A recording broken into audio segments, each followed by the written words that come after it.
Hello and welcome. I'm Amritanshu Rai and you're watching Law of the Land on Raj Sabha TV. Today we bring to you the Pesticide Management Bill, which seeks to regulate every aspect of the pesticide business. To discuss the issue, I have with me Raju Shroff, Chairman, Crop Care Federation, and also Sunita Narayan, Director General, Center for Science and Environment, and Krishna B. Chaudhary, President, Bharatiya Krishak Samaj. Now for the headlines. The Pesticides Management Bill seeks to minimize contamination of agricultural produce with pesticide residue. The bill proposes severe action like misbranding, cancellation of registration and cancellation of license if violation takes place. The bill also proposes fine up to 5 lakh rupees and imprisonment up to 2 years. Pesticides used for non-agricultural purposes are excluded from the definition. The Parliamentary Standing Committee has recommended inclusion.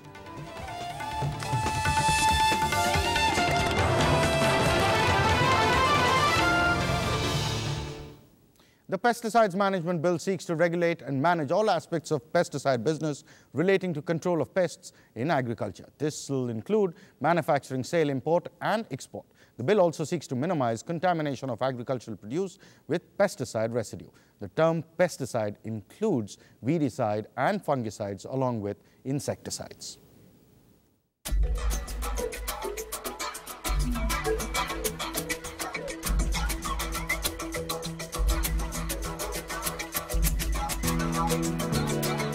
According to Consumer Voice and NGO, the amount of pesticide used in eatables in India is about 750 times the European standards.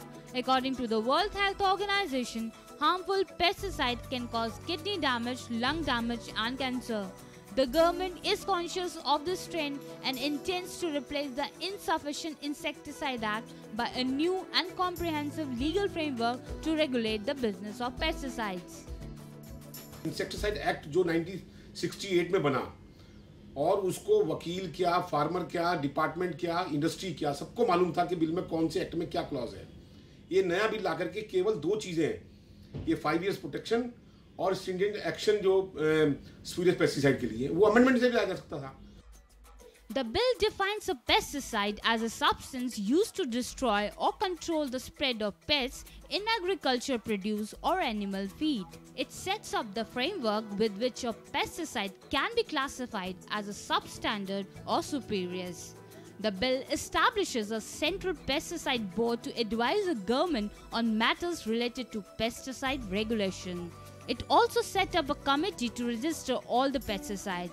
It clearly states that no pesticide will be registered unless tolerance limits forest residue on produce are approved under the Food Safety and Standards Law. The bill establishes a system to grant licenses to manufacturers, distributors and retailers without which they will not be allowed to function. According to the proposed law, pesticide inspectors will be appointed to inspect facilities and collect pesticide sample while pesticide analysts shall test the samples collected. Based on their report, action will be contemplated. Agriculture is a state subject, so why shouldn't pesticide be a state subject? Shouldn't the states should have control over what pesticides they use, how much is allowed, how much is not allowed, whether they want to ban a particular pesticide, because all these pesticides are all these states have different ecosystems. So if the states have different ecosystems, they have different crop structure, they have different demands for certain pesticides, and so on and so forth. So a state should have the right to decide whether they want a particular pesticide or not. According to the proposed law, producers, stockists, distributor, retailer or pest control operator will have to disclose to the farmer the expected performance of the pesticides, and if it fails to keep up of its promise, the farmer will be able to claim compensation under the provisions of the Consumer Protection Law. Under the Pesticide Management Bill, the farmers can get their compensation under the Consumer Protection Act. But the expert view is that this provision should be included within the bill only, so that the farmers can get their compensation without any trouble. With camera person Nitin Gupta, Aruna Thakur, Rajya Sabha TV. The tolerance limit for pesticides are to be specified according to the provisions of the Food Safety and Standards Act, but the relevant provisions are in the process of being notified. The question to you is, Mr. Shroff, first question is, I mean, is this bill, do you see this bill as pro-Indian industry or pro-MNC? Well, when bill was formed, we felt that pesticide management bill is very necessary. It will help the industry, it will help the farmer, and everything will be smooth. But some of the clauses which are put about giving a protection, data protection, which industry had objected. And even in data protection, there are some loophole by which instead of 20 years patent, 5 years data protection, more data protection is written, the clause is not clear. And the industry has taken up the case with Member of Parliament, and we hope things will be sorted out. But ultimately we think it should help the industry, and more it should help Indian farmer. Our aim is to help Indian farmer by supplying good quality pesticide at a very reasonable price. The question to you is that a big concern? You put a clause into this amendment, into this management new bill, you call pesticide and management bill, and you say that the tolerance levels will be as per the Food and Safety Act, which is yet to be notified, and when it will happen, no one has a clue. No, in fact, Amritanshu, just to correct this, the rules under the Food and Safety Standards Act have now been notified. Okay. Okay. We have been pushing for them, and that has happened. So we now have a provision under the FSSAA to set the tolerance limits. Okay. The most important thing that we think is important for us to raise is that till now, we are not denying that there is a use of pesticide. We know that farmers need to use pesticides, but there is a trade-off between pesticides and nutrition. You want to make sure that you can use pesticides in a way that they are safe for consumption, which means that you need to set the limit, which is the tolerance limit. It's also called the MRL, maximum residue limit, which is allowed in any crop. Now that is set under the Health Ministry, under the FSSAI. The big issue that we have is that even though this is a very big step ahead, and in fact the Joint Parliamentary Committee had directed the government to amend the Insecticide Act and to bring the tolerance limits as a mandatory provision, we don't think it goes far enough. And the reason it doesn't go far enough, because even now, the fact is the tolerance limit is set on the basis of each crop. So you are told that you can register this pesticide for use on a crop, but the use on a crop is only part of the labeling requirement under this bill. Now this basically means that it is the farmer which has the problem. If the farmer's crop is found that they have pesticides above the maximum limit, the farmer is in trouble, not the pesticide company. Okay. So we are basically saying that the onus of this must lie with the pesticide company. Do you think it favors the industry more than it favors the farmer? Well, the chemical science model were adopted by us. If we remember the history, in 1968, Dr. M.S. Swaminathan said in the Indian Science Congress itself that we are going to chemical science model. There is a danger. I am talking about 1968. That there is a danger that there will be a side effect of pesticides. Can be the number of cancer cases will increase.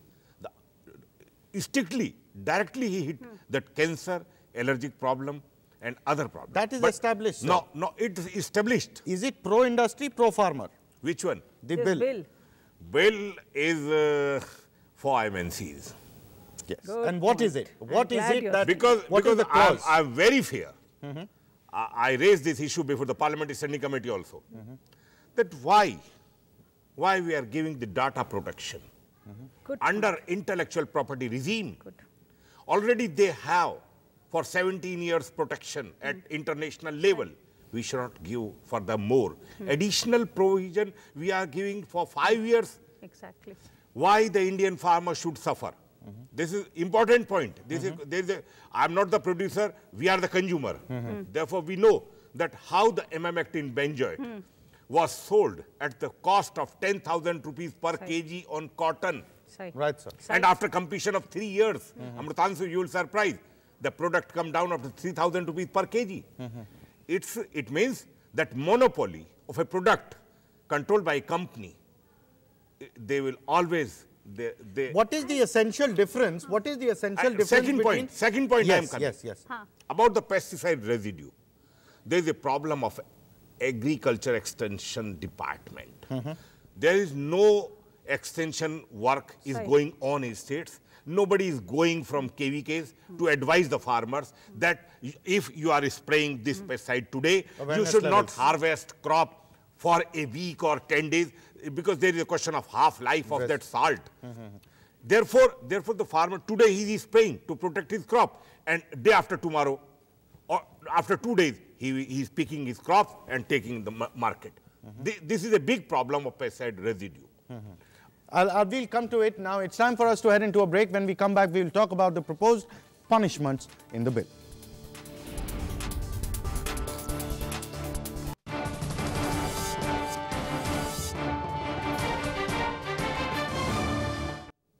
Welcome back. The bill proposes severe action like misbranding, cancellation of registration and cancellation of licenses if violation takes place. The bill also proposes fine up to 5 lakh rupees and imprisonment up to 2 years for violations. The proposed law enables the state governments and the central government to appoint pesticide analysts and pesticide inspectors. The pesticide inspector will be empowered to enter and search and seize records. The pesticide inspector will be a key officer who will have execution powers. Most of the developed nations like Brazil, US and even Canada, they are now putting the Pesticides Act under the Ministry of Environment and Forest. So it is a regulation of issue considering the health and environment aspects, where in India it is still with the Agriculture Ministry, and which is more favoring pesticides industries and promoting chemical pesticides. According to the bill, the penalty for the first-time offender ranges between 25,000 to 1 lakh rupees and jail of up to 1 year. But if the offence is repeated, then the punishment will increase. For subsequent offences, fine will range between 1 lakh rupees to 5 lakh rupees and jail up to 2 years. The proposed law also makes the offence committed for the first time compoundable with fine.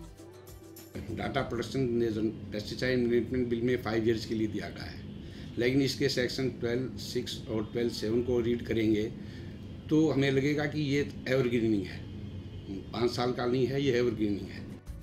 The Pesticide and Management Bill empowers the centre to decide whether or not to ban a pesticide permanently.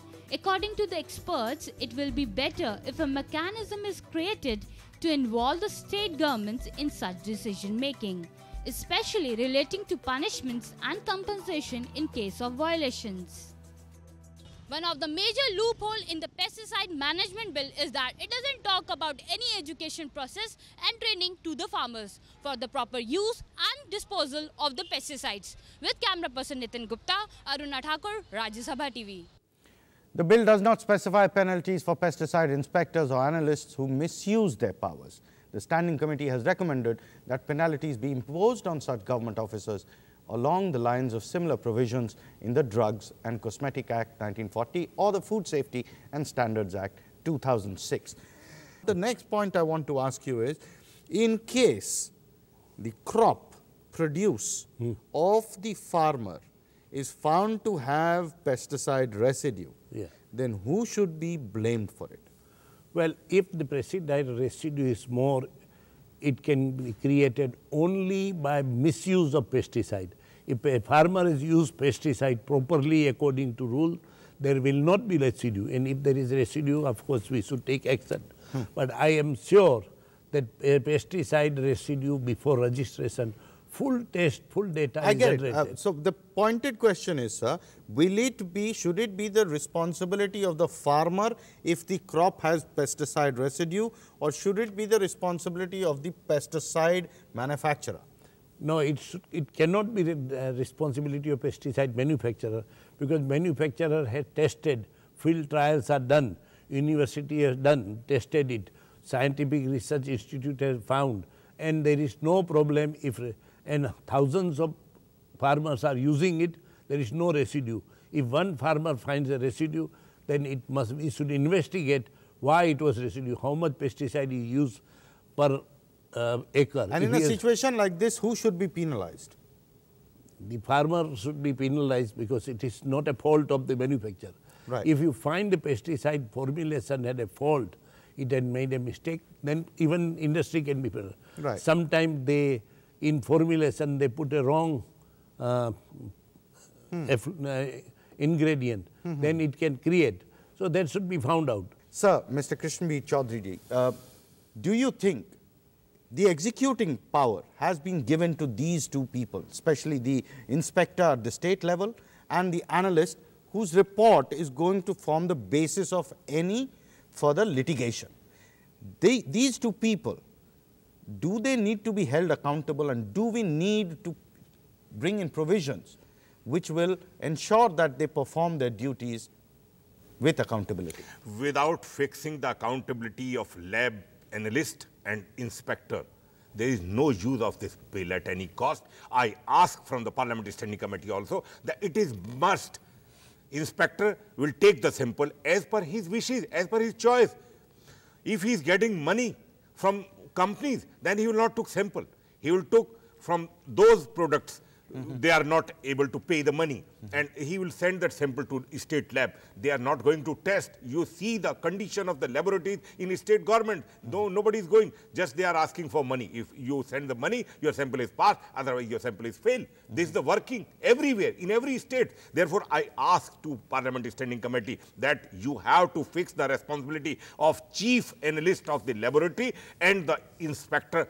Otherwise, no control, there will be no check and balance of spurious and substandard pesticide. Because we took the 26 sample when Parliamentary Standing Committee asked me that we have to take the sample from market. We took 26, and out of 26, 21 were failed in Ministry of Chemical Fertilizer Laboratory.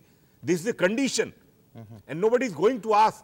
I'll bring in Sunita Narayan. Ma'am, the point about the environmental aspect, does it meet your expectations as far as taking care of the environmental aspect? No, in fact, frankly, this bill is a non-bill. Okay, there is nothing much different between this bill and the Insecticide Act. Okay, except so for this 5-year let us be thing. very clear. Okay, in fact, what it does is only to perpetuate the problems that we have. Yes. And the problem we have today is that it is the farmer who is the user of the crop, of the pesticide, who is going to be fined by the inspector, who is going to come and say कि तुमने ये इस्तेमाल किया, तुमने ज़्यादा इस्तेमाल किया, क्यों इस्तेमाल किया, and you can understand what the poor farmer is going to have to deal with. Right. You're talking about harassment of the weakest now. Yes. Instead of making it very clear that if any pesticide is found which does not, for which the MRL has not been set, or for which even the label does not exist, then the company is hauled up, should be blacklisted. Right. If any spurious pesticide is found, then it is the company which is Not blacklisted. only that, ma'am, also the awareness level of the farmer. No, only if the farmer knows about these things. We have to be very clear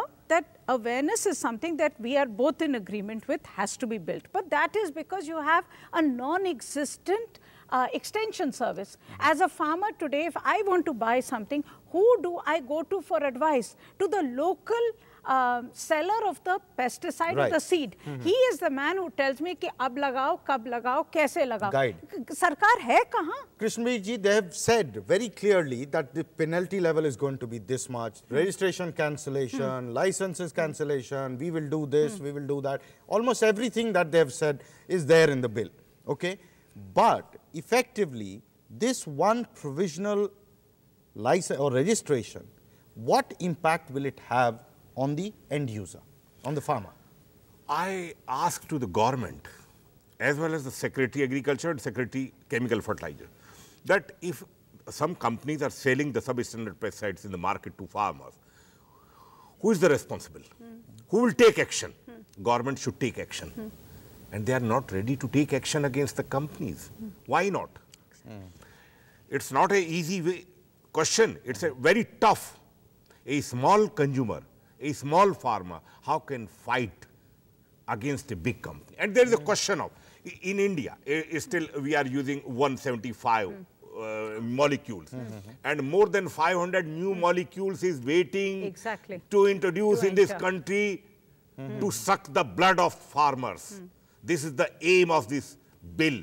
And why the double standard our bureaucracy is using through this bill, why they are protecting the complete rights of MNCs, minimum 5 years. And again they will change their new data, new data. Every And day get they will twist, and our And patent bureaucracy extension. will dance on the tune of corporation. Yes, ma'am. Again, I want to make two short points here. One, I think the most important thing that we had demanded was that we want the right of state governments to be able to ban a pesticide. You know, the biggest issue in this country has been the issue of endosulfan Yes. in Kerala, Yeah. where there have been very, very severe health impacts that have been found.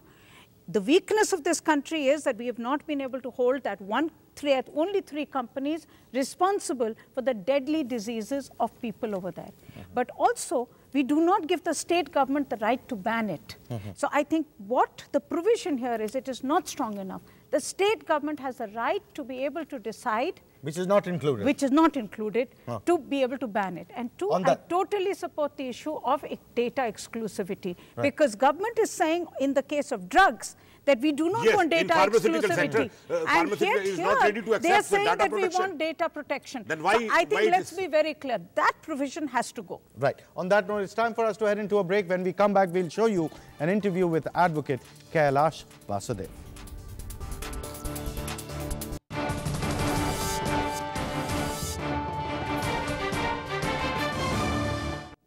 Welcome back. My colleague Aruna Thakur spoke to senior advocate Kailash Vasudev and tried to understand what is new with this bill. So tell us the major lacuna of this bill. In this entire act, environmentalists, farmers, manufacturers, citizens are not a party to any of the advisory councils, boards or committees. Is the government is promoting rather than restricting the pesticides by this new bill? You are not going to promote or reduce pesticide usage. You are going to regulate pesticide. That is your purpose of this act. You must develop a system within our available system infrastructures to frame policies which are correct. For that, you don't need an act. You have industrial disputes, Industries Development Regulation Act. You have the old Insecticide Act. You have the Foreign Trade and Development Act. Policies of import and export are framed there. You can't use an act for this purpose of this kind. Prosecutions. Prosecutions are under the Indian Penal Code, 1860, Section 284. The whole gamut of that chapter deals with morals and obligations of people. How in God's name are we going to have an individual system like this under an act which is the lift off of an act which you want to repeal? Green Revolution had made its negative and positive impact on the agriculture. Now the farmer use a large amount of pesticides, not knowing the quantity of the pesticides. Does this bill provide any provision for the quantity? How much the quantity should the farmers use? Or does any provision regarding the training to the farmers? This act does not tell the farmer or make any provision for training the farmer on how to use a particular set of pesticides. It does not inform the environment users that there will be these emissions, this will be the impact. Don't use it for another product. It is only meant for cereals, it is only meant for vegetables, it is only meant for fruits, it is only meant for purposes of harnessing some portions of the land. You have got to have parameters laid down. The advisory board under Section 4 is not going to do this. Pesticides registered under the Insecticide Act 1968 are automatically deemed to be registered under this bill. Tolerance limits have not been specified for some of these pesticides. Ma'am, the question, we begin with the compensation aspect. If a farmer is affected, Krishna Biji, the question is pointed to you. If the farmer is affected, he has to approach the consumer court. Yes, good point. But if the company which has been allowed to go scot-free, as ma'am has been stating, how do you ensure that the farmer who doesn't have the real strength to fight back such a huge MNC or a company and gets his right in the place if the pesticide doesn't work out well for him? There should be a provision if the pesticide is not working properly or it's affecting the farmer's health. Company should be responsible, and there should be heavy penalty should be paid by the company. And the provision should be make in this bill. In the bill itself. Without making that provision, how the farmer will be protected? What's the way to protect the crop, to protect the health? Both are involved. On the states, ma'am, on the state. The states are nowhere part of the decision-making consultation or anything. It's only relating to the appointment of the inspector, where the state has got a limited role. See, he can appoint. In the seed bill, one of the biggest flaws in the seed bill is that if a seed fails, okay, the farmer has absolutely no... Consumer court. They've done the same here. And the same has been adopted. Let's be very clear. What amazes me, Bir Singh ji, is this is being tabled by the Ministry of Agriculture. I mean, I would have understood if the Ministry of Heavy Industries was tabling this bill, okay? But the Ministry of Agriculture is there to protect the farmers of India. Consultation with the states, ma'am. Consultation with the states. And the second issue, also in the seeds bill, also in the pesticide bill, is, after all, the states have the sovereign right under the Constitution to discuss agriculture. Yes. You can't take out from the states all these powers and say these are being mandated centrally. The one power that the state must have is to protect the health of its people. Right. And I think this bill does not do it. State has the right to issue the license to sell the product. That is This is the state subject. That is also and they have the right to take the sampling. They have the right to punish the retailer. So they can take the sampling from the manufacturing point also. But that is still a very small consolation. Very small. Consolation compared to the big loopholes. Yes, big. On that note, sir, thank you, sir and ma'am, for joining us on this discussion. It is time for us to end the show. You can email your suggestions and comments to law.rstv@gmail.com. You can also watch our shows on the YouTube. We will be back with a new issue and a new episode. Keep watching Rajya Sabha TV.